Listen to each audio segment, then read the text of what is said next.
Weewaawo ababaka abakyala bakubiriziddwa obutatuulira nsonga z'abannaabwe wabula okuzikwatirangamu nga n'omukono ogw'ekyuma. Bbiri ez'akawungeezi zimaze okukoona kadde kamalindirire nze Ssenyonga Beka Mulinde ogakutuusako era kansooke nkulage emitwe gyaffe emikulu egikoze ag'olwaleero n'oluvannyuma nga kutuuseko mbujjuvu tovaawo.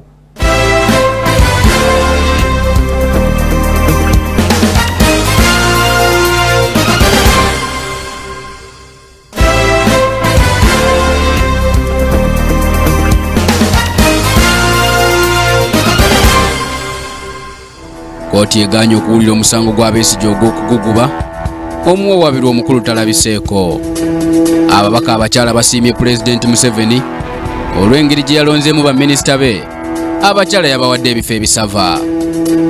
Abadde avuganya gavumenti ya Kabila mu DR Congo gamumyuse, kooti emukaliza emyaka 3 lwa kutunda kizimbe. So nga ttiimu y'eggwanga esitula nkya okwolekera Mbale gyegenda okuttunkira n'abaana enzaalwa z'e Masaba.